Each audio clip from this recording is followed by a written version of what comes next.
The man who controls Britain's money supply controls the British Empire, and I control the British money supply.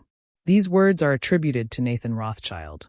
The Rothschild family shaped markets, influenced financial policies, and at one point held sway over governments themselves. Their reach was so vast that politicians hesitated to act without their approval. Most people know the Rothschilds as a wealthy banking dynasty, but few grasp how deeply their power molded history. Nathan himself once declared that he cared not who sat upon the throne of England, because it was money that truly governed nations. He recognized earlier than most that politics and monarchy paled in influence compared to finance. Nathan was one of 5 brothers. Each of them headed a branch of the family across Europe, and each of them controlled vast wealth and networks. Their combined influence extended from wars to revolutions to the spread of the Industrial Revolution itself.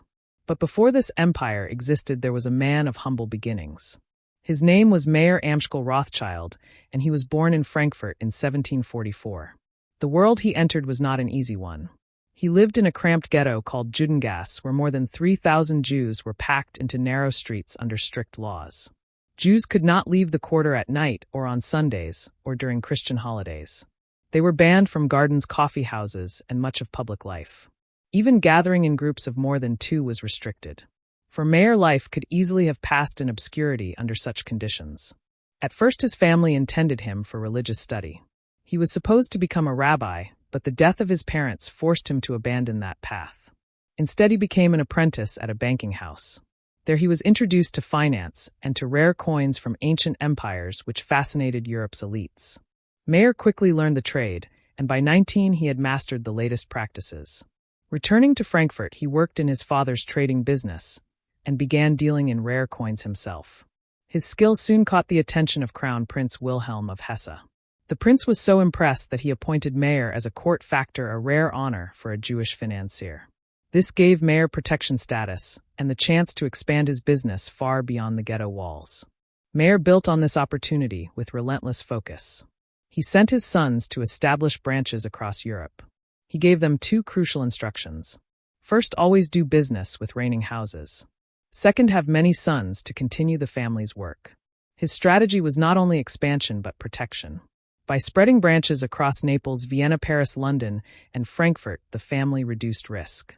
No single ruler or crisis could destroy them. They dealt with monarchs, directly securing powerful clients and political shields. Together, the 5 branches formed the first truly international bank. Their neutrality and financial services gave them a unique position. They dealt in luxury goods and coins at first, but soon became central players in loans, trade, and government securities. War proved especially profitable. The French Revolutionary and Napoleonic Wars from 1792 to 1815 created endless demand for money supplies and smuggling operations. The Rothschilds funded princes provided wheat and cotton and even arms. They found ways to transfer payments across blockades between Britain and the continent. By financing both sides, they guaranteed profit regardless of outcome. Jacob Rothschild in Paris supported Napoleon, while Nathan in London funded Britain's efforts under Wellington. But over time it became clear that Britain's victory would bring greater long-term benefit, so the brothers shifted their resources. Napoleon found fewer funds, while Wellington's armies received steady support. Nathan also used foresight in another way. He bought British bonds during times of panic when Napoleon seemed to be winning. Prices collapsed and he bought at a discount.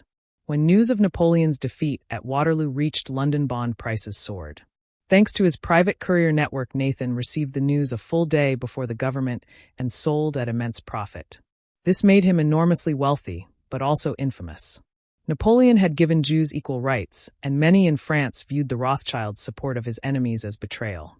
Intellectuals linked the family to capitalism, inequality, and internationalism.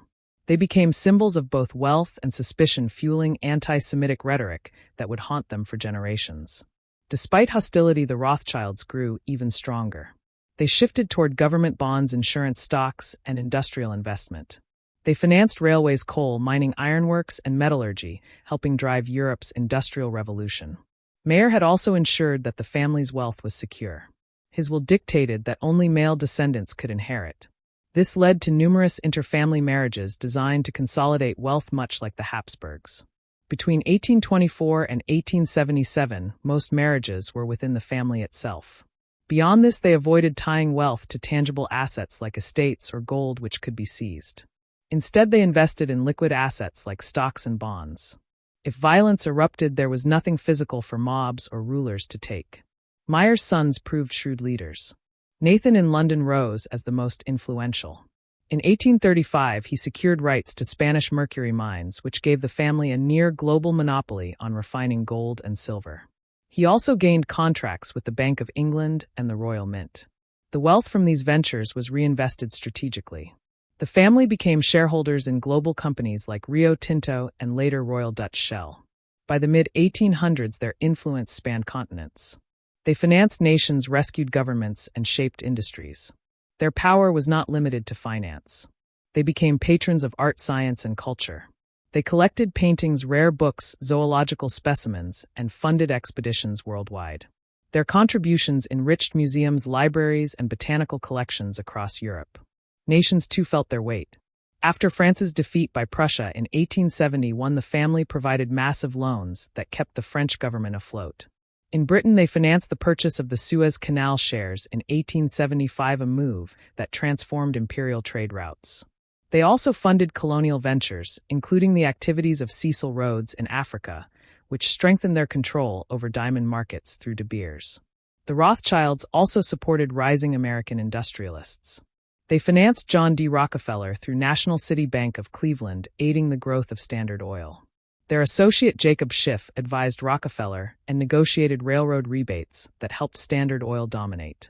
Connections with the Rothschilds often meant opportunity and power. The family also supported Zionist causes. The 1917 Balfour Declaration was addressed to Lionel Walter Rothschild as a representative of British Jewry. The family had long funded Jewish settlement and institutions. Their philanthropy extended beyond politics.